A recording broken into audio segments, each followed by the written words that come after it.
سورۃ المائدہ کی آیت نمبر 14 کو دیکھتے ہیں۔ اعوذ باللہ من الشیطان الرجیم، بسم اللہ الرحمن الرحیم۔ وَمِنَ الَّذِينَ قَالُوا إِنَّا نَصَارَىٰ أَخَذْنَا مِيثَاقَهُمْ فَنَسُوا حَظًّا مِّمَّا ذُكِّرُوا بِهِ۔ یعنی یہاں پر اللہ سبحانہ وتعالیٰ فرماتے ہیں کہ ان لوگوں میں سے جو کہ یہ کہتے ہیں ہم نصارہ ہیں، تو اللہ فرما رہے کہ ہم نے ان سے بھی عہد لیا تھا، وہی اللہ کے وعدے، وہی احکامات، اب انہوں نے کیا یعنی اس کا ایک بڑا حصہ فراموش کر دیا، بھول گئے اسے۔ اور آخر کار اللہ فرماتے ہیں، پھر آگے کیا بات آ رہی ہے، فَأَغْرَيْنَا بَيْنَهُمُ الْعَدَاوَةَ وَالْبَغْضَاءَ إِلَى يَوْمِ الْقِيَامَةِ۔ اب اس بد عملی، بد عہدی کی سزا کیا ہے کہ اللہ نے ان کے دلوں میں ایک دوسرے کے لیے نفرت ڈال دی، بغض و عداوت، یعنی ہیٹ اینڈ اینیمیٹی کہہ لیں آپ۔ تو یہ جو سزا تھی ان کی بدعملی کی وجہ سے قیامت تک ان پر مسلط کر دی گئی۔ اب دیکھیں عیسائیوں میں بھی کئی ایسے فرقے ہیں جو ایک دوسرے سے شدید نفرت رکھتے ہیں اور ایک دوسرے کو جھٹلاتے ہیں، ڈینائی کرتے ہیں، ایک دوسرے کی جس طرح ہمارے اب یہاں پر ہو رہا ہے نا کہ ایک دوسرے کی مسجدوں میں نہیں جانا، اسی طرح وہ بھی ایک دوسرے کے معبد میں عبادت نہیں کرتے۔ تو ہمارے لیے اس میں کیا لیسن ہے، یعنی کیا پتہ چل رہا ہے؟ جس طرح آج ہمارے بھی حال تو یہی ہے نا۔ اب دیکھیں اللہ کہہ رہا ہے کہ یہ ان کی سزا تھی، یعنی جو اللہ کے جو عہد تھے، جو پرومسز تھے، جب انہوں نے توڑے، جب ایک حصے کو بھول گئے، کتاب کو بھول گئے، تو کیا ہوا؟ اب یہ ان کی سزا۔ تو اسی طرح ہمارے اوپر بھی یہی سزا ہے۔ تو یہ پتہ چل رہا ہے کہ امت مسلمہ پر بھی یہ سزا مسلط اللہ نے کر دی ہے کہ امت مسلمہ بھی فرقوں میں کئی سیکٹس ہیں اور ایک دوسرے سے شدید نفرت اور عناد رکھتے ہیں۔ اب ہم دیکھتے ہیں ورڈ نصارہ، یعنی اس کے جو روٹ ورڈ ہے، کہاں سے یہ اوریجن اس کا ہے۔ نصارہ نصرت سے آ رہا ہے، نصرت یعنی مدد، اور ہم پڑھتے ہیں نا اذا جاء نصر اللہ، نصر کیا ہے؟ مدد اللہ کی، ٹھیک ہے۔ اب ان کو نصارہ کیوں کہا گیا؟ تو سورہ صف میں ہی اللہ نے بیان کر دیا ہے، سبحان اللہ، قرآن کریم کا ایک حصہ دوسرے حصے کی خود ہی تفسیر کر رہا ہے، ٹھیک ہے۔ تو سورہ صف میں پڑھتے ہیں نا ہم، جو 28ویں پارے میں ہے، تو وہاں پر کیا بات آتی ہے کہ اللہ ایمان والوں سے کہتا ہے کہ اے ایمان والو، اے مومنو، تم بھی ایسے ہی مددگار بن جاؤ اپنے نبی کے، اپنے دین کے۔ یعنی کیسے؟ کما قالا، جیسے کہ عیسیٰ علیہ السلام نے اپنے حواریوں سے، اپنے ساتھیوں سے کہا تھا کہ من انصاری، میرا کون مددگار ہوگا؟ من انصاری اللہ، اللہ کی راہ میں، یعنی اس دین کو آگے لے جانے میں میری کون مدد کرے گا؟ اب بات یہ، مددگار تو اللہ ہی ہے، اس نے تو اپنے دین کو پھیلا لینا ہے، اسے تو لوگوں کی حاجت نہیں ہے۔ لیکن در حقیقت یہ اللہ انسانوں کا ہی فائدہ چاہتا ہے، جو ایمان والے ہیں خاص کر۔ دیکھیں اس بات کو ہم یوں سمجھتے ہیں ایک مثال سے۔ اب دیکھیں سورہ عمران میں کیا بات آتی ہے کہ اللہ فرماتے ہیں کہ تم میں شہید بھی ہوتے ہیں جنگ میں، تو میں تو چاہتا ہوں کہ تم میں شہیدوں کو لوں، میں شہیدوں کو پاؤں، تاکہ میں ان کو بڑے درجات دوں، اونچے درجات دوں، یعنی یہ تمہارا بھلا ہے۔ اللہ تو اپنے دین کو کسی طرح بھی غالب کر لے گا۔ اب دیکھیں جو جنگ بدر میں جو اللہ نے ان کو آپس میں بھڑوایا، جو مارکا ہوا، تو اللہ کسی طریقے سے بھی، اب اللہ کے تو جنود کتنے ہیں، سورۃ المدثر میں پڑھتے ہیں نا، سبحان اللہ، اللہ کہتے ہیں میرے تو اتنے جنود ہیں، وما یعلم الا ہو، کوئی نہیں جانتا، میرے جو لشکر ہیں، جو میرے سپاہی ہیں، اس کے بارے میں تو کوئی جانتا نہیں سوائے میرے، سوائے اللہ کے تو کوئی نہیں جانتا نا۔ کیسے کعبہ کو اللہ نے بچا لیا، ٹھیک ہے، مثال کے طور پر آپ کو سمجھانے کے لیے بات ہے۔ تو بات یہ ہے کہ اللہ انسانوں کا بھلا در حقیقت چاہتا ہے کہ بھئی آؤ، تم جو دین کے کاموں میں کام کر رہے ہیں، اپنے لیے فائدہ کر رہے ہیں۔ اور یہ امت مسلمہ کیا ہے؟ اب یہ اللہ رسول کے مشن کو لے کے چل رہے ہیں، اللہ کے مشن کو لے کے چل رہے ہیں، ہدایت دینے والوں میں سے داعی قرآن ہے، ٹھیک ہے جی۔ تو اب اللہ کہتے ہیں کہ ایمان والو، تم بھی ویسے ہو جاؤ، تم بھی اس یعنی دین کے کاموں کو پھیلانا، دین کو سمجھنا، اس کی تعلیم میں، درس و تدریس میں آگے بڑھنا، لوگوں تک خیر پہنچانا، یہ سارا کام یہ ایک طرح سے دین کی مدد ہے، سبحان اللہ۔ اور پھر اس کی چوٹی کیا ہے؟ چوٹی کا کام کیا ہے کہ اللہ کی راہ میں، اللہ کے کلمے کو بلند کرنے کے لیے انسان اپنی جان اللہ کی راہ میں گوا دے، شہید ہو جائے، شہادت کا درجہ پالے، تو یہ چوٹی کا کام ہے۔ تو اللہ یہاں پر فرماتے ہیں سورہ صف میں کہ اے ایمان والو، تم بھی اس طرح ہی ہو جاؤ جیسے حواریوں نے کہا تھا کہ ہم انصاری ہیں۔ آپ آگے انہوں نے کہا تھا قال الحواریون نحن انصار اللہ، حواریوں نے کہا کہ ہم ہیں آپ کے، یعنی اللہ کے ہم مددگار ہیں، اپنے نبی کو انہوں نے کہہ دیا تھا۔ اور ان میں سے ایک گروہ تھا جو ایمان لے آیا بنی اسرائیل میں سے، وکفرت طائفہ، جبکہ اس کے برعکس ایک گروہ نے انکار کیا۔ تو یہ ہے نصارہ کے معنی اور اس کے بارے میں وضاحت کہ نصارہ کہاں سے یہ ورڈ آ رہا ہے اور کیا ہیں کون، ٹھیک ہے، یعنی کہ یہ عیسیٰ علیہ السلام کے فالوورز کو کہا جاتا ہے۔ وائی آپ کو ریزن بتا دیا قرآن کریم نے، کیونکہ انہوں نے کہا تھا ہم انصار ہیں، ہم مددگار ہیں۔ اچھا جی، آگے اب اللہ سبحانہ تعالیٰ فرما رہے ہیں، ایک تو اللہ نے فرما دیا کہ ان کی بدعہدی کی وجہ سے، یعنی یہ جو گروہ ہے، یہ جو ان کے لیے جب دین آیا انہوں نے بھی کچھ تو مان گئے، کچھ نے انکار کر دیا۔ اب جو مان گئے ہوں گے ظاہر ہے وہ بھی وقت کے ساتھ ساتھ انہوں نے بھی تمام اللہ کے جو احکامات ہیں، جو وعدے ہیں، ان کو فراموش کیا۔ اب ان پر سزا کی کیا صورت ہوئی کہ ان کے دلوں کو اللہ نے ایک دوسرے کے لیے نفرت سے بھر دیا، ان آپس میں ہیٹ اور اینیمیٹی کے جو فیلنگز ہیں وہ آئیں، سیکس ہو گئے، جیسے میں نے ابھی بتا دیا۔ پھر آگے بات آ رہی ہے، یعنی ان سے کہا جا رہا ہے اہل کتاب سے، یا اہل الکتاب قد جاءکم رسولنا یبین لکم کثیرا مما کنتم تخفون من الکتاب ویعفون عن کثیر، یعنی تمہارے پاس ہمارا رسول آیا جو واضح کر رہا ہے تمہارے اوپر بے شمار ایسی کثیر چیزیں جو کہ تم چھپاتے رہے ہو کتاب میں سے، جبکہ وہ تو تمہاری بہت سی باتوں سے درگزر بھی کر رہا ہے۔ یعنی ایسا ہے کہ تمہاری بعض چوریاں اور خیانتیں تو وہ کھول دیتا ہے، جن کا کھولنا دین حق کو قائم کرنے کے لیے بہت ضروری ہے، یعنی ایسی جو چیزیں جو انہوں نے چھپائی ہیں وہ ان کا کھولنا تو بہت ضروری ہے دین کے لیے، اور بعض کو وہ اوائڈ کرتے ہیں، یعنی چشم پوشی کر لی اس سے، یعنی جس کے کھولنے میں یا بیان کرنے میں کوئی ایسی حقیقی ضرورت نہ ہو۔ پھر آگے اللہ فرماتے ہیں کہ تمہارے پاس اللہ کی طرف سے نور اور واضح کتاب آ چکی ہے، قد جاکم من اللہ نور و کتاب مبین، واضح کتاب۔ نور اور کتاب مبین دونوں سے مراد قرآن کریم ہے، اور تفسیر احسن البیان کے مطابق یہ دونوں الگ الگ چیزیں نہیں ہیں، یعنی نور اور کتاب ایک ہی چیز کی طرف اشارہ کر رہی ہے، قرآن کریم کی طرف۔ اور آگے بات ہے، یہدی بہ اللہ من اتبع رضوانہ سبل السلام ویخرجہم من الظلمات الی النور باذنہ ویہدیہم الی صراط مستقیم، یعنی جس کے ذریعے سے اللہ تعالیٰ، یعنی یہ روشنی، یہ کتاب جس کی وجہ سے اللہ تعالیٰ ان کے لیے سلامتی کی راہیں کھولتا ہے جو کہ اللہ کی رضا کے طلبگار ہیں، اور اپنی توفیق سے ان کو اندھیروں سے اللہ نکالتا ہے اور روشنی کی طرف لے جاتا ہے، اور ان کو سیدھے راستے کی طرف رہنمائی کرتا ہے، راستہ دکھاتا ہے۔ سیدھا راستہ کیا ہے؟ صراط مستقیم کیا ہے؟ پیچھے پڑھا تھا ہم نے سورہ فاتحہ میں، دین اسلام، دین اسلام کا راستہ سیدھا راستہ ہے۔ اور دیکھیں دین کے علم کو اللہ نے نور کہا ہے نا، علم کا آ جانا، نور کا آ جانا ہے، تو اللہ تعالیٰ نور کی طرف نکالتا ہے مومنوں کو، ایمان والوں کو اندھیروں سے، یعنی علم آ جانا، کسی چیز کی سمجھ آ جانا، خاص کر دین کی سمجھ آ جانا۔ تو اللہ کیا کہتے ہیں کہ جس کے ساتھ اللہ بھلائی کا ارادہ کر لیں تو اللہ اس کو دین کی سمجھ دے دیتے ہیں۔ جس نے اپنے رب کو پہچان لیا کہ میرا رب کون ہے، میں نے اس کی خوشی کے لیے کرنا کیا ہے، میں دنیا میں آئی کیوں ہوں، تو اب اس کے لیے تو نور ہی نور۔ کیسی خوبصورت بات اللہ نے فرما دی ہے نا قرآن کریم میں، کہ جو اچھے اعمال کرنے والا ہے وَهُوَ مُؤْمِنٌ، چاہے وہ عورت ہو یا مرد ہو، تو اس کی زندگی کیسی ہوگی؟ اس کی زندگی بھی خوبصورت بنا دے گا اللہ، فَلَنُحْيِيَنَّهُ حَيَاتًا طَيِّبَةً، حَيَاتًا طَيِّبَةً، اچھی خوبصورت زندگی اللہ اس کو گزارنے کی توفیق دے گا۔ تو یہ اللہ کی رحمت اور فضل کرم ہے اس کا۔ پھر آگے بات آ رہی ہے، لَقَدْ كَفَرَ الَّذِينَ قَالُوا، یقیناً، لقد، یقیناً،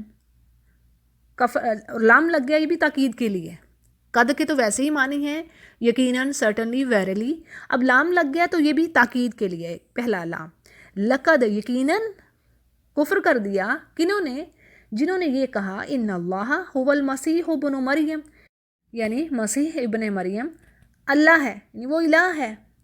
تو آگے اللہ کیا فرماتے ہیں؟ قل، کہہ دیجئے، فَمَن يَمْلِكُ مِنَ اللَّهِ شَيْئًا، کون اس بات کا اختیار رکھتا ہے اللہ کے ہاں ذرا سا بھی، ان اراد ان یہلکا، کہ اگر اللہ ارادہ کر لے، ان یہلکا، کہ وہ ہلاک کر دے، المسیح ابن مریم، مسیح ابن مریم کو، وَأُمُّهُ، اور ان کی ماں کو، وَمَن فِي الْأَرْضِ جَمِيعًا، اور جو کچھ زمین میں ہے، یعنی سب کے سب کو، اگر اللہ ارادہ کر لے کہ ان سب کو اللہ ہلاک کرنا چاہے، یعنی مسیح علیہ السلام کی بات آ گئی اور ان کی والدہ کی بات بھی آ گئی، اور سب کے سب جو بھی روئے زمین پر ہیں، تو کوئی ایسا اختیار رکھتا ہے کہ وہ اللہ کو اس چیز سے روک لے؟ کوئی ایسا ہے، کوئی ایسی ہستی ہے جو اللہ کو اس چیز سے روک سکے؟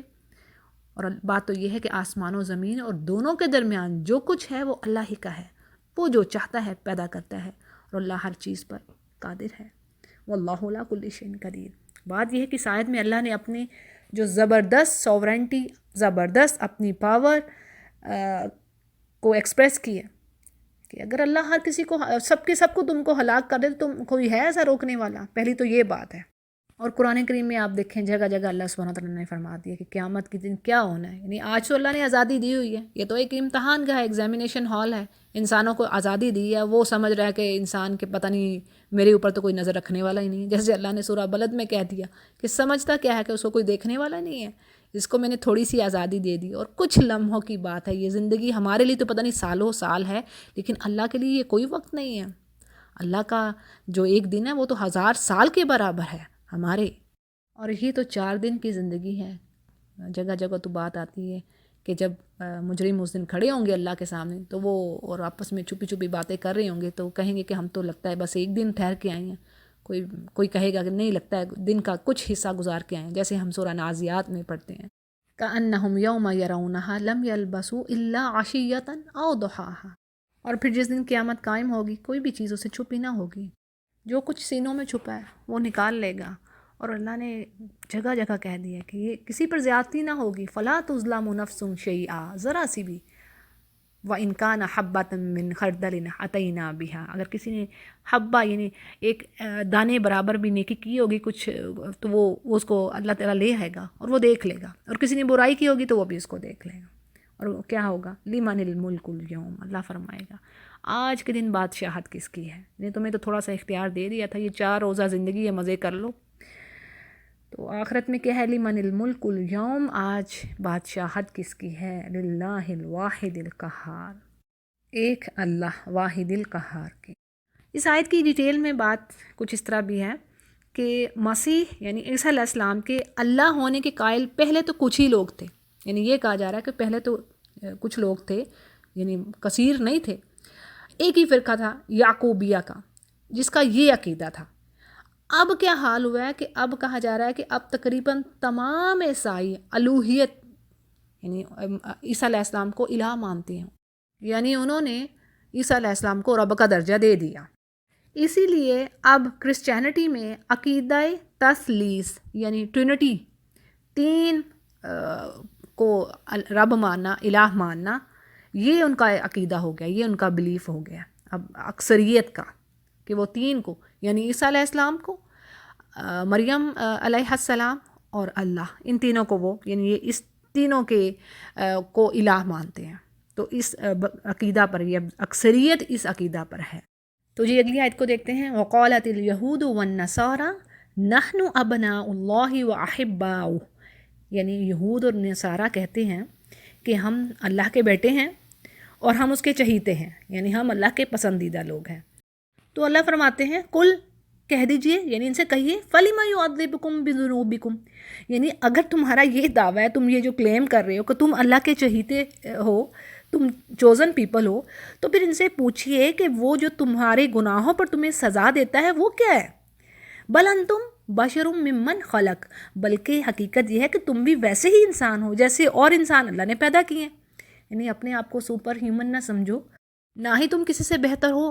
ہاں اللہ نے کئی جگہوں پر فرمایا کہ میں نے تمہیں برتری دی، یا بنی اسرائیل اذکروا نعمتی التی انی فضلتکم، پڑھتے ہیں نا ہم سورۃ البقرہ میں بات آتی ہے کہ انی فضلتکم علی العالمین، اللہ نے تمام جہان والوں پر ان کو فوقیت دی، ان کو پریفرنس دی، بٹ وائی؟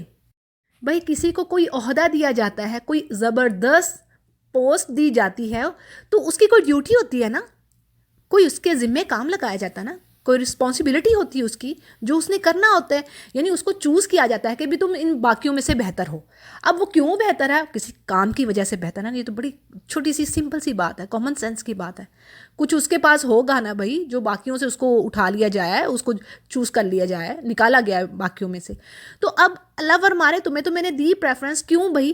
کیونکہ تم اچھائی کے کام کو پھیلا رہے تھے، اللہ کے احکامات کو مانتے تھے، فرمان بردار تھے اللہ کے، اللہ نے ان میں ائمہ اٹھائے، بڑے بڑے انبیاء آئے ان میں، بلکہ انبیاء کا سلسلہ تو مسلسل چلتا رہا، پھر اچھے اسکالرز بھی ان میں آئے، لیکن کہاں پر آ کر بات رکی؟ جب انہوں نے نافرمانیاں شروع کی، جب اللہ کی کتاب کو تبدیل کرنا شروع کر دیا، تو پھر اللہ کا عذاب۔ اب سملرلی یہی چیز آج مسلمانوں کے لیے ہے۔ اللہ فرماتے ہیں نا کنتم خیر امۃ اخرجت للناس، دیکھو تم بہترین امہ ہو، خیر امہ، زبردست ٹائٹل دے دیا مسلمانوں کو۔ اور تمہیں کہا کیا جا رہا ہے؟ اخرجت للناس، نکالا تمہیں کس لیے گیا ہے؟ لوگوں کے لیے۔ لوگوں کے لیے کیا؟ What does it mean? لوگوں کے لیے ہم پیدا ہوئے۔ بات یہ ہے کہ ہم نے اپنے رسول کریم صلی اللہ علیہ وسلم کا مشن لے کر آگے چلنا ہے۔ کنتم خیر امۃ اخرجت للناس، آگے بات پوری اللہ کر رہے ہیں، کیوں بھئی؟ تأمرون بالمعروف وتنہون عن المنکر، تم اچھائی کا حکم دو گے اور تم برائی سے روکو گے۔ فعل مضارع ہے، دیتے ہو رہو گے، پریزنٹ پلس فیوچر۔ اور اگر اب تم یہ ڈیوٹی نہیں کر رہے then what will happen? What the before we read, جو ان کے ساتھ ہوا ہے نصارہ کے ساتھ کیا تھا؟ اللہ نے کہا نا جب نافرمانیاں بدعمالیاں ان کی شروع ہوئیں تو ایز اے پنشمنٹ، سزا کے طور پر کیا ہوا؟ اللہ نے ان کے دلوں کو آپس میں ہی بغض ڈال دیا، ہیٹ ڈال دی ایک دوسرے کے لیے، اتنے سیکس بن گئے، پھر نفرت ہوگی تمام فرقہ کو، تمام جو سیکس تھے ان کو ایک دوسرے سے نفرت ہو گئی، تو وہ قیامت تک رہے گی۔ تو آج ہمارے بھی کچھ سچویشن ایسی ہے نا، یعنی یہ it's a form of punishment from Allah, کہ آج ہم ایک دوسرے کو لائک نہیں کر رہے۔ اللہ معاف کرے، اللہ معاف کرے۔ جن کو اللہ نے الحمدللہ اس امت میں اچھے اسکالرز اٹھتے رہیں گے جب تک قیامت ہے، اللہ تعالیٰ نے جب تک یہ چیزیں رکھنی ہے جو قائم رکھنی ہے۔ ایسا نہیں ہے کہ ہر چیز ہی خراب ہے، تو بات یہ ہے کہ لیکن آج برائی بہت زیادہ پھیل چکی ہے۔ تو یہ اب ان کی بھی سچویشن یہی ہے کہ ان کو دعویٰ، ہمارے بھی ہیں نا کچھ لوگ ایسے جو دعویٰ کرتے ہیں جی ہم تو حسب نسب یا کچھ اس طرح۔ تو دیکھیں بات یہ ہے کہ نبی کریم صلی اللہ علیہ وسلم نے فرما دیا ہے، اوتھینٹک حدیث ہے کہ بھی اس کا حسب نسب کام نہ آیا جس کے عمل نے اس کو پیچھے چھوڑ دیا، ٹھیک ہے نا۔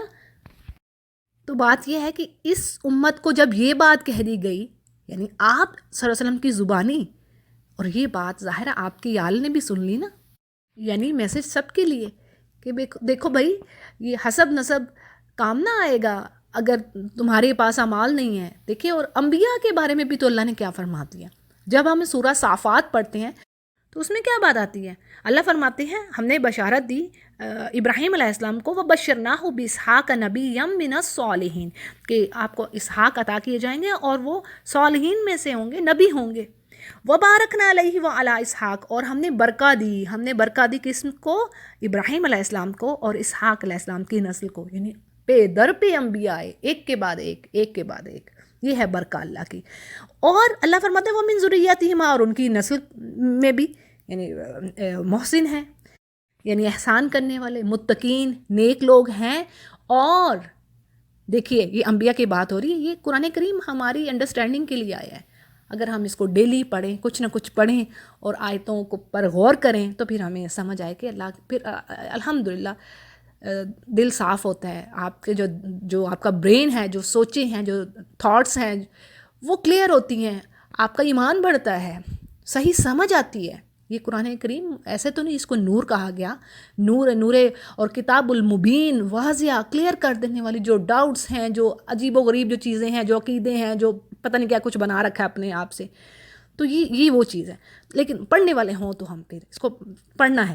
اب اللہ فرما رہے ہیں دیکھیں میں نے برکت دی ابراہیم علیہ السلام کو اور ان کی اولاد کو، رائٹ، اسحاق علیہ السلام کی بات آ گئی، ٹھیک ہے نا، اسماعیل علیہ السلام کی نسل سے نبی کریم صلی اللہ علیہ وسلم ہے۔ اب اللہ فرما رہے ہیں کہ بھئی یہ قرآن کہہ رہا ہے نا وَمِن ذُرِّيَّةٍ، ان کی اولادوں میں سے کچھ تو ہیں محسن، کچھ تو ہیں اچھے اعمال کرنے والے، بٹ وَظَالِمٌ لِنَفْسِهِ مُبِينٌ، ظالم بھی ہوں گے۔ انبیاء کی بات ہو رہی ہے، اوکے، عام لوگوں کی تو بات نہیں ہو رہی نا، ٹھیک ہے۔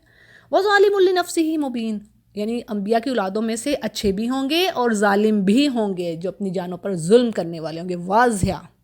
تو اب اس ڈیٹیل کی لائٹ میں اگر جو ہم نے پیچھے دیکھ لی ہے، اب آیت پڑھ لی سب کچھ، تو ہم کیا کہہ سکتے ہیں؟ یعنی کہ اب جہاں پر ہمارے پروفیٹ صلی اللہ علیہ وسلم کو بھی کہہ دیے کہ ان سے کہہ دیجئے کہ یہ بات ہے کہ بھی آپ ان کے کام نہیں آئیں گے، یعنی یہ بات آ جائے سفارش کی بھی، جب تک اللہ راضی نہ ہوگا وہ کوئی سفارش کرنے کا حق نہیں رکھے گا۔ من ذا الذی یشفع عندہ شفاء سورہ آیت الکرسی میں پڑھتے ہیں، ہر روز ہی تو پڑھتے ہیں. تو پھر یہ ان کی بات کیسے پوری ہو سکتی ہے کہ جو کہہ رہے ہیں کہ ہم تو چوزن ہیں. اللہ نے یہ بات کسی بھی نیشن کے لیے نہیں رکھی. اگر تم اچھے کام کر رہے ہو تو الحمدللہ. اللہ نے کہا ان اکرمکم عند اللہ اتقاکم، یعنی مجھے نہ تمہارے رنگوں سے کچھ چاہیے اور نہ تمہارے قبیلوں سے. تم دنیا میں تو کوئی قبیلہ کتنا معتبر ہے، کوئی کتنے گریڈ پر ہے، کوئی گورا ہے، گورے اور براؤن پیپل اور کالے، یہ سب ریسزم تو ہے، اللہ کے نزدیک نہیں ہے. اللہ نے تو دل دیکھنے ہیں. تو متقی کون کتنا ہے. وہ حدیث ہے نا اوتھینٹک کہ نہ تو اللہ تمہاری شکلوں کو دیکھتا ہے نہ تمہارے اجسام کو، اللہ تمہارے دلوں کو دیکھتا ہے. تو اس کو تو خوبصورت دل چاہیے، اللہ کی محبت والا اور شرک سے پاک. ٹھیک ہے جی. تو پھر اللہ کے آپ کہیں کہ ہاں ہم اللہ کے ولی ہیں. اللہ نے کہا میرے اللہ کے ولی ہیں، ہوں گے. ظاہر ہے قیامت کے روز جنت بھی اللہ تعالیٰ فرمانے کہ جنت بھی بھرے گی. تو آگے اللہ ان کے جو اس کلیم کو، یہ جو دعویٰ کر رہے ہیں، اللہ اس کو ڈینائی کر رہے ہیں، ریفیوز کر رہے ہیں. کہتے ہیں کہ بھئی اگر تمہارا یہ دعویٰ ہے تو پھر تمہیں عذاب کیوں دیا جا رہا ہے تمہارے گناہوں پر؟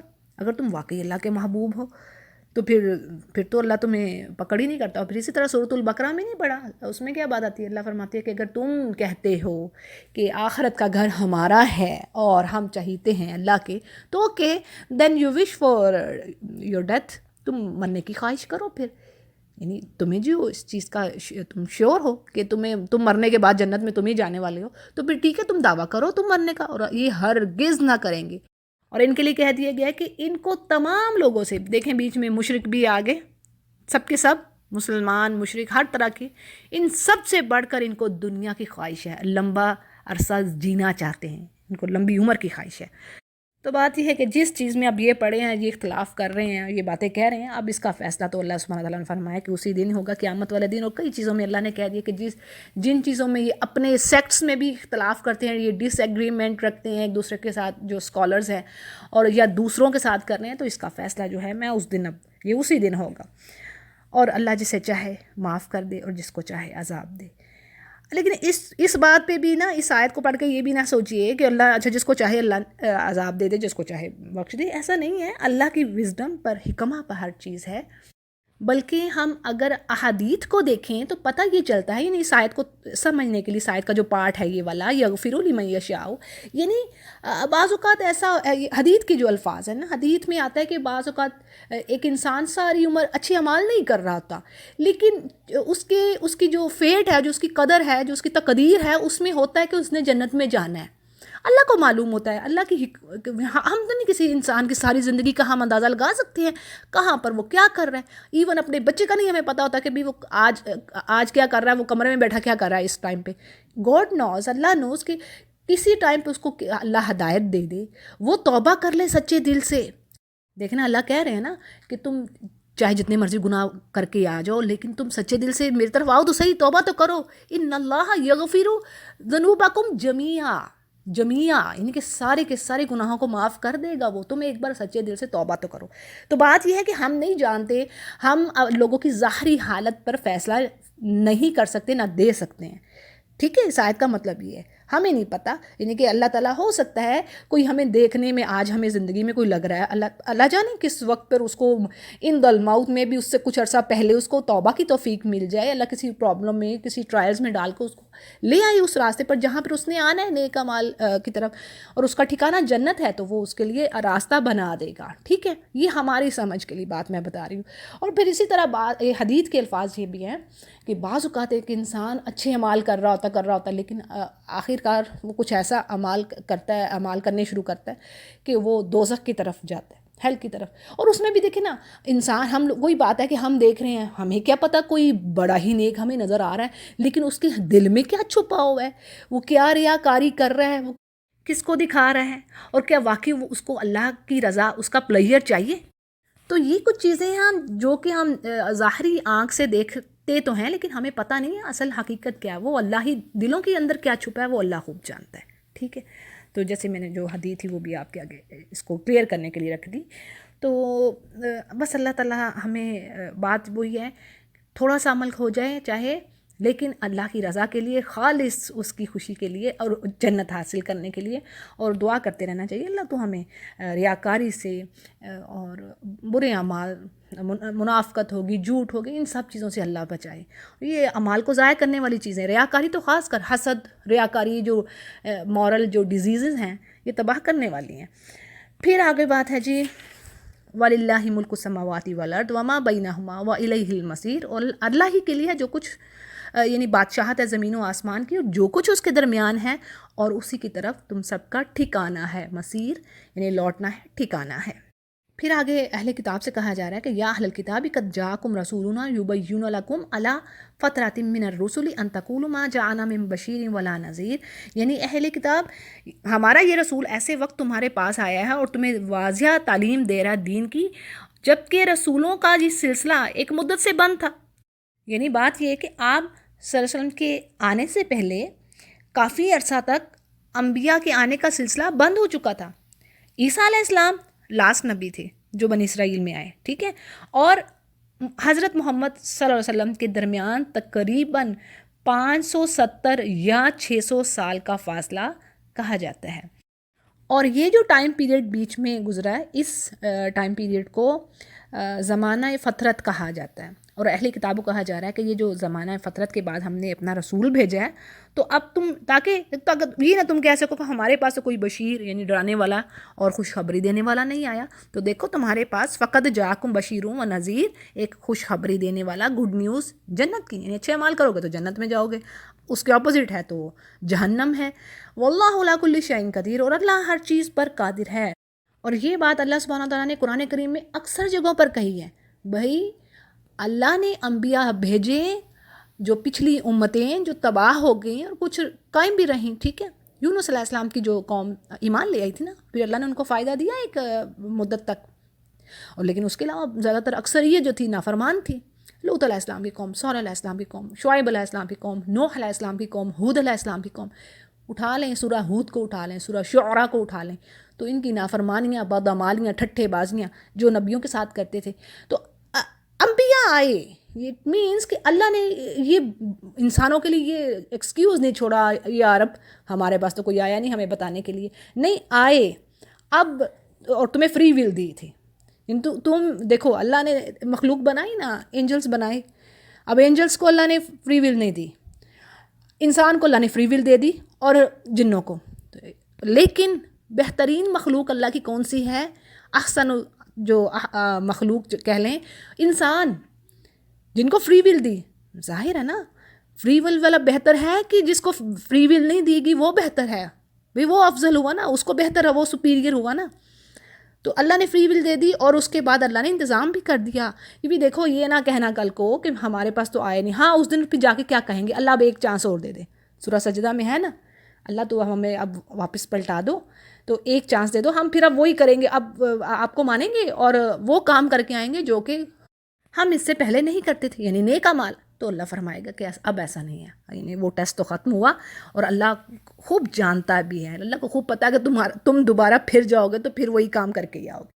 تو بات یہ ہے کہ جو ہلاک شدہ بستی ہیں، اللہ نے ان کے لیے یہ بات نہیں چھوڑی کہ وہ یہ کہیں کہ اللہ نے ظلم کر دیا. اللہ نے جگہ جگہ کہہ دیا وَمَا اللَّهُ يُرِيدُ ظُلْمًا لِلْعِبَادِ، اللہ کوئی ارادہ نہیں رکھتا لوگوں کے ساتھ ظلم کرنے کا. اور اللہ اتنی زبردست بات آتی ہے، اتنی خوبصورت، کہ اللہ نے فرمایا میں نے اپنے بندوں کو پیدا کیا اس لیے کہ جہنم میں جائیں. میں تو نہیں چاہتا کہ تم جہنم کا ایندھن بنو، اس کا فیول بنو. یعنی اللہ نے تو بندوں کو پیدا کیا، اللہ نے جنت بنائی ہے. لیکن یہ کہ انسانوں کی سرکشی کے کیا کہنے. تو جی اگلی آیت کو دیکھتے ہیں. وَإِذْ قَالَ مُوسَىٰ لِقَوْمِهِ يَا قَوْمِ اذْكُرُوا نِعْمَةَ اللَّهِ عَلَيْكُمْ، یعنی موسیٰ علیہ السلام نے اپنی قوم سے کہا کہ میری قوم یاد کرو اللہ کی نعمتیں. پھر سے یاد دہانی کرائی جا رہی ہے سورۃ البقرہ میں، یعنی پہلے پارے میں تو سارا ذکر ہی ان کا ہے، دوسرے میں بھی تقریباً یہی بات آ رہی ہے کہ کیا نعمتیں تھی، ذرا دہرائیں ہم. من و سلوہ ان کو دیا گیا، پھر صاحبان یعنی بادلوں کا سایہ کیا گیا. جب یہ نکلے طیہ کے میدان میں پہنچے تو وہاں پر دھوپ تھی، تو دھوپ کی گرمی سے بچانے کے لیے صاحبان کا سایہ ہوا. پھر اللہ نے نجات دی، یہ تو بہت بڑی ایک نعمت تھی. وَإِذْ نَجَّيْنَاكُمْ مِنْ آلِ فِرْعَوْنَ، تمہیں نجات دی آل فرعون سے. یسومونکم سوء العذاب، یعنی وہ تمہیں برا ترین عذاب دیتے تھے. وَيُذَبِّحُونَ أَبْنَاءَكُمْ وَيَسْتَحْيُونَ نِسَاءَكُمْ، تمہارے بیٹوں کو قتل کرتے اور بیٹیوں کو چھوڑتے. یہ سورہ ابراہیم کی آیت ہے. تو اللہ کا یہ احسان بہت بڑا کہ اللہ نے فرعون جیسے دشمن سے نجات دی، اور باقی نعمتیں اس کے علاوہ. اب آگے یہاں پر کیا بات رہی کہ وہ فرما رہے ہیں کہ اللہ کی نعمتوں کو یاد کرو جو تم پر کی. از جب جعل فیکم انبیاء، جب تمہارے درمیان انبیاء آئے، وجعلکم ملوکا، اور تمہیں اللہ نے بادشاہ بنا دیا. یعنی وہی بات کہ جیسے میں پیچھے بتا چکی ہوں کہ بیشتر انبیاء بنی اسرائیل میں سے ہی آئے اور پے در پہ آتے گئے ایک کے بعد ایک، اور جن کا سلسلہ عیسیٰ علیہ السلام پر ختم ہو گیا، اور آخری پیغمبر بنی اسماعیل سے ہے. ٹھیک ہو گیا، یہ بات پہلے بھی ہوئی ہے. اسی طرح متعدد بادشاہ، کنگ بھی، یعنی کنگڈم بھی اللہ نے، یہ نہیں کہ نبی جو تھے وہ بادشاہ نہیں تھے، بادشاہ بھی بنے. جیسے داود علیہ السلام اور ان کے بیٹے سلیمان علیہ السلام، اور ان کو کیسی اللہ نے بادشاہت دی، ایسی بادشاہت دنیا میں کسی کو نہیں ملی. اور سلیمان علیہ السلام کی دعا بھی تھی نا کہ اللہ میری جیسی بادشاہت کسی کو دینا نہیں ہے. تو بات یہ ہے کہ یہ بھی اللہ کی نعمت ان پر کہ اللہ نے ان کے نبیوں کو بھی ملوکیت یعنی بادشاہت عطا کی. اور پھر آگے بات آتی ہے وَآتَاكُم مَا لَمْ يُؤْتِ أَحَدًا مِّنَ الْعَالَمِينَ. ذرا امیجن کیجئے، کچھ بعض اوقات ایسے جملے آتے ہیں قرآن کریم میں کہ اللہ کہتے ہیں کہ میں نے ایسی چیز کسی کو نہیں دی یا بنایا نہیں ایسا کسی کو. جیسے ہم سورۃ الفجر میں یہ پڑھتے ہیں ایک نیشن کے بارے میں کہ اللہ فرماتے ہیں قوم عاد جو تھی، ایسی وہ زبردست مضبوط قوی قوم تھی کہ ان کے جیسی اللہ نے کہا ہے، اللہ نے خود ہی فرمایا نا اللاتی لم یخلق مثلھا فی البلاد، یعنی اس قوم کے مثل اس کے جیسی کوئی قوم میں نے پیدا نہیں کی شہر میں. فی البلاد یعنی شہروں میں ایسی قوم نہیں آئی. تو یہ یعنی اس قدر وہ مضبوط تھے. اور یہاں پر کیا بات آ رہی ہے کہ اللہ فرماتے ہیں جو کچھ میں نے تمہیں دیا نا اے بنی اسرائیل، یعنی وہ کچھ میں نے آحد کسی اور کو نہیں دیا عالمین میں، پورے عالمین میں، پورے جہان والوں میں کسی کو نہیں دیا. اب اس کی طرف تفسیر میں بات آتی ہے، اشارہ کہاں پر جا رہا ہے؟ ان انعامات اور معجزات جو بنی اسرائیل کو اللہ نے دیے، وہی جو میں نے پیچھے میں ڈیٹیل دے چکی ہوں. من و سلویٰ کا آنا، بادلوں کا سایہ، فرعون سے نجات، اور دریا سے راستہ بننا. تو یہ اس لحاظ سے یہ قوم اپنے زمانے میں فضیلت اور اونچے مقام پر تھی. لیکن آج ایسا نہیں ہے، کیونکہ انہوں نے اپنی وہ حیثیت، اپنی وہ جو فضیلت تھی، جو پریفرنس تھی، وہ گوا دی. جیسے دیکھیں نا سورۃ الاحقاف میں بات آتی ہے، پڑھا ہم نے وَمِن قَبْلِهِ کتاب موسیٰ اماما ورحمہ، یعنی اس قرآن کریم سے پہلے، یعنی اس کتاب سے پہلے موسیٰ علیہ السلام کی جو کتاب تھی وہ امام تھی. امام کیا کرتا ہے؟ امام کو فالو کرتے ہیں نا لوگ، جو امام کرتا ہے اس کے پیچھے ہم وہ فالو کر رہے ہوتے ہیں. صحیح؟ تو امام کا صحیح ہونا صحیح بات ہے نا. اگر امام غلطی کر رہا ہے تو پیچھے والے بھی اسی طریقے سے پہ چلیں گے. تو وہ امام تھی، لیڈ کرنے والی تھی، اور رحمہ تھی، اللہ کی طرف سے بلیسنگ تھی. کب تک؟ جب تک کہ انہوں نے چینجز نہیں کیے. اب کیا ہے؟ وَهَذَا كِتَابٌ مُصَدِّقٌ لِسَانًا عَرَبِيًّا لِيُنذِرَ الَّذِينَ ظَلَمُوا وَبُشْرَىٰ لِلْمُحْسِنِينَ. یعنی اب یہ کتاب ہے، بس اب کوئی اور چیز نہیں ہے. اب یہ کتاب ہے، پچھلی کتابوں کو سچ بتانے والی ہے، ان کو ٹیسٹیفائی کرتی ہے، اور یہ گڈ نیوز دے رہی ہے کن کو؟ جو عمل کرنے والے ہیں، جو کس کو مان جانے والے ہیں. دیکھیں سبحان اللہ، یہ ان ساری چیزوں میں ہمارے لیے کیا ہے؟ کیا سیکھا ہم نے ان آیات کو پڑھ کے؟ کیا کر رہے ہیں؟ دیکھیں اللہ کی نعمتیں، یہ تمام اللہ کی نعمتیں اور ایک قوم کو ملی، اور اس کے بدلے میں جب انہوں نے ناشکری کی تو اب اللہ کا کیا ری ایکشن تھا، کیا ان کا حشر ہوا، کہاں سے انسان اپنی خواہشات کی وجہ سے ان بلندی سے نیچے کو آ گرتا ہے. تو اللہ سے ہمیں ہر گھڑی دعا مانگنی ہے اور اچھے اعمال کی کہ اللہ ہمیں توفیق دے، ہمیں قرآن کی محبت دے، ہمیں اپنی محبت دے، رسول کی محبت دے. اللہ ہمیں سچائی کے ساتھ سیدھے راستے پر رکھ، جو راستہ تیری طرف جاتا ہے. ہم عاجز ہیں، ہم نیکیاں نہیں کر سکتے، یہ ہمارا زوم ہے کہ ہم نیکی کر رہے ہیں. بھائی نہیں، نیکی کی توفیق وہی دے رہا ہے، وہ رب کریم دے رہا ہے. یہ تجربے کی بات ہے، یہ میں ایسے نہیں بات کر رہی کہ ہم سمجھتے ہیں کہ جی نیکی ہم کر رہے ہیں، جی ہم نیک اعمال. نہیں نہیں نہیں، یہ سب اس کا کرم ہے، یہ سب سراسر اس کی رحمت ہے. یہ you will experience if you follow the path ہو. اور اللہ ہمیں قائم رکھے اس چیز پر. تو جی اگلی آیت کو دیکھتے ہیں. یا قوم ادخلوا الارض المقدسہ یعنی یہاں پر موسیٰ علیہ السلام اپنی قوم سے کہہ رہے ہیں کہ اے میری قوم داخل ہو جاؤ اس مقدس سرزمین میں التی کتب اللہ لکم، جس کو اللہ نے تمہارے لیے لکھ دیا ہے، یعنی جو تمہارے مقدر میں ہے، ولا ترتدوا علی ادبارکم، اور نہ ہی اپنی پیٹھوں پر پھر جاؤ، یعنی اس چیز سے پیچھے نہ ہٹو، ورنہ کیا ہے ناکام ہو جاؤ گے، نامراد ہو کر پلٹو گے، فتنقلبوا خاسرین، خسارہ پانے والے جو ہیں۔ اس کی ڈیٹیل میں بات یہ آتی ہے کہ جو زمین جس کی طرف اشارہ دیا جا رہا ہے ارض المقدسہ، کون سی زمین ہے؟ تو یہاں پر اس سے مراد فلسطین کی سرزمین ہے، جو ابراہیم علیہ السلام، اسحاق علیہ السلام اور یعقوب علیہ السلام کا مسکن تھی۔ یعنی ایک حساب سے بنی اسرائیل کے جو آبا ہیں وہ اس کے وارث تھے فلسطین کے، لیکن ہوا یوں کہ یوسف علیہ السلام کے جو جب ان کی آتا ہے جو دور آتا ہے، جیسے ہم سورہ یوسف میں پڑھیں تو پوری سٹوری ان کی بڑی زبردست بتائی جاتی ہے، کس طرح آپ کو کنویں میں ڈالا گیا اور پھر ایک قافلہ آپ کو لے جاتا ہے اور آپ مصر پہنچتے ہیں، اور وہاں پر آپ مصر سے کتنا وقت گزرتا ہے، قید میں بھی جاتے ہیں، اور اس کے بعد پھر آپ مصر کے عزیز بنتے ہیں، یعنی مصر کی حکومت آپ کو ملتی ہے۔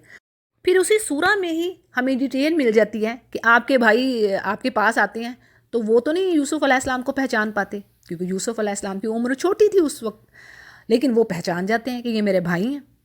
اور پھر قحط کا جو دور ہوتا ہے اس میں وہ دانہ لینے کے لیے آتے ہیں، پھر وہ ساری سٹوریز زبردست اللہ تعالیٰ نے بڑے خوبصورت احسن القصص خوبصورت سٹوری بہترین طریقے سے اللہ نے بتائی ہے۔ تو اس کے بعد پھر وہ اپنے بھائی کو رکھتے ہیں اور پھر اپنے باقی بھائیوں سے کہتے ہیں کہ جب سارے معاملات کلیئر ہو جاتے ہیں، ان کو پتہ چل جاتا ہے کہ ہاں یہ یوسف ہیں، تو پھر یوسف علیہ السلام انہیں کہتے ہیں کہ بھی اپنے اہل و عیال کو یعنی اپنی فیملیز کو لے کے تم اب مصر ہی آ جاؤ، تو وہ پھر تب سے وہ مصر میں آباد ہو جاتے ہیں۔ ٹھیک ہے، یہ وہاں اگر ہم اس سورہ کو پڑھیں تو ہمیں بڑا جیسے ایسے آپ آنکھوں کے سامنے جیسے کوئی ایک چل رہی ہوتی ہے ویڈیو، بڑے ہی انٹرسٹنگ وے میں اللہ نے یہ ساری ڈیٹیل وہاں پر آتی ہے سورہ یوسف میں۔ تو یہ بنی اسرائیل وہیں پر رہے، ٹھیک ہے، یعنی مصر میں ہی رہے جب تک کہ موسیٰ علیہ السلام انہیں راتوں رات فرعون سے چھپ کر مصر سے نکال نہیں لے گئے۔ کیسے پتہ چلتا ہے؟ یہ بھی ہمیں قرآن بتاتا ہے نا، قرآن کا ایک حصہ دوسرے حصے کی تفسیر کر رہا ہے۔ سورہ شورا میں بات آتی ہے، پھر اسی طرح سورہ طٰہٰ میں بات آتی ہے کہ اللہ نے خود فرمایا کہ موسیٰ آپ اپنی قوم کو لے کے نکل پڑیے، ان اسری بعبادی، یعنی میرے بندوں کو آپ لے کے نکلیے یہاں سے، اور راستے میں جو دریا آتا ہے تو کہا جاتا ہے کہ آپ اپنی چھڑی اپنے عصا کو ماریے تو آپ کے لیے اس سے گزرنے کا راستہ بن جائے گا۔ اب ایک طرف تو یہ تھا کہ موسیٰ علیہ السلام اپنی قوم کو فرعون سے بچا کر لے گئے اور فرعون کو اور اس کی آل کو غرق کیا دریا میں، اور دوسری طرف یہ بات تھی کہ اس وقت بیت المقدس میں عمالقہ نامی ایک قوم تھی، اور جو کہ بڑی جنگجو قوم سمجھی جاتی تھی، ان کی حکمرانی تھی، وہ وہاں پر تھے۔ اب بات یہ تھی کہ جب موسیٰ علیہ السلام نے اس بات کا ارادہ کیا کہ بیت المقدس میں جا کر دوبارہ آباد ہوا جائے، تو اب اس کے لیے تو ضروری تھا کہ اس قوم کو وہاں سے ہٹایا جائے، نہیں ایسا تو نہیں ہو سکتا نا، تو ان کے انڈر انہوں نے رہنا تھا۔ اب جو قبضہ کی ہوئی جنہوں نے قبضہ کیا تھا ان کو وہاں سے ہٹانا، ان کے ساتھ جہاد کرنا ضروری تھا۔ سو موسیٰ علیہ السلام نے اپنی قوم سے کہا کہ اب تم اس ارض مقدسہ میں داخل ہونے کا تمہیں حکم دیا جا رہا ہے، تم اس میں داخل ہو اور اپنا ملک لو ان سے۔ لیکن اس کے برعکس کام کیا ہوگا؟ انہوں نے کہا کہ ہم تو بنی اسرائیل نے انکار کر دیا لڑنے سے، انہوں نے کہا ہم تو نہیں لڑنے والے، یعنی موسیٰ علیہ السلام آپ جائیے اور آپ کا رب، یہ بھی الفاظ آتے ہیں۔ تو آگے یہ کیا کہہ رہے ہیں موسیٰ علیہ السلام تھے، قالوا یا موسیٰ، یعنی بولے اے موسیٰ ان فیہا قوم جبارین، بے شک اس میں تو بڑی ایک جابر قوم ہے، وَإِنَّا لَن نَدْخُلَهَا، ہم تو ہرگز نہ داخل ہوں گے، لن ہرگز نہیں داخل ہوں گے وہاں پر، حتیٰ یخرج، یہاں تک کہ آپ ان کو وہاں سے نکالیے، فَإِن يَخْرُجُوا، اگر وہ نکلتے ہیں وہاں سے تو ہم داخل ہو جاتے ہیں۔ اور اس کے ساتھ ساتھ ایک اور چیز آپ کو بتاتی چلوں، یہ جو بات ہم نے پڑھی تھی اوپر، اللاتی کتب اللہ لکم، یعنی اللہ نے تمہارے لیے لکھ دی ہے یہ سرزمین، تو اس سے مراد مفسرین کے نزدیک وہ فتح، وہ نصرت، یعنی وہ مدد کا وعدہ تھا جو اللہ نے جہاد کی صورت میں ان سے کر رکھا تھا، ٹھیک ہے، یعنی اگر یہ جہاد کرتے ہیں اس قوم سے تو اللہ نے ان کو فتح دینی تھی، لیکن انہوں نے تو کیا ہی نہ، انہوں نے کہا ہم تو لڑنا ہی نہیں ہے۔ اصل میں قصہ کیا تھا کہ بنی اسرائیل عمالقہ کی بہادری، جو ان کی بریوری کی وجہ سے وہ مرعوب ہو گئے، ہمت ہار دی، اللہ پہ توکل نہ رہا، اسی لیے رسول کی بھی نافرمانی کی، اللہ کی بھی نافرمانی کی، اللہ کے وعدے پر یقین نہیں تھا اور انکار کر دیا جہاد سے۔ اور اس کے برعکس سبحان اللہ، الحمدللہ الحمدللہ، ہم اپنے آبا کے بارے میں کیا پاتے ہیں؟ نبی کریم صلی اللہ علیہ وسلم کے ساتھیوں نے کیا فرمایا تھا؟ یعنی آپ سے کہا تھا کہ اے اللہ کے رسول، اگر آپ ہمیں آگ کے سمندر میں بھی کودنے کو کہیں گے تو ہم کود پڑیں گے۔ سبحان اللہ سبحان اللہ، امت مسلمہ، تو یہ شرف ہے، یہ اعزاز ہے۔ اللہ تعالیٰ ہمیں انہی صحابہ کرام کے نقش قدم پر چلنے کی توفیق دے، اپنے نبی کی سنت کو پکڑنے کی توفیق دے، آمین یا رب۔ تو پیج کی جو لاسٹ آیت ہے اب اس کو دیکھتے ہیں کہ دو آدمی جو تھے، قال رجلان من الذین یخافون، یعنی کہ دو آدمی جن پر اللہ نے انعام کیا تھا، اپنی نعمت سے ان کو نوازا تھا، تو انہوں نے کہا کہ اے ہماری قوم، یعنی تم نکلو اور ان جباروں کے، یعنی یہ جو سخت دل لوگ ہیں، ان کے مقابلے میں دروازے کے اندر گھس جاؤ، جب تم اندر پہنچ جاؤ گے تو تم ہی غالب رہو گے، اور اللہ پر بھروسہ رکھو اگر تم مومن ہو۔ یعنی اس کی ڈیٹیل میں بات یوں آتی ہے کہ قوم موسیٰ میں سے صرف 2 شخص صحیح معنوں میں ایماندار نکلے، جنہیں اللہ کی مدد پر یقین تھا، تو انہوں نے کہا، یعنی قوم کو سمجھایا کہ بھی تم ہمت کرو اور دیکھو پھر تمہیں اللہ کیسے تمہیں غلبہ دیتا ہے۔ تو اللہ پر ٹرسٹ کرو اگر تم واقعی مومن ہو، یعنی مومن کیا ہے؟ جو اللہ پر ایمان رکھتا ہے۔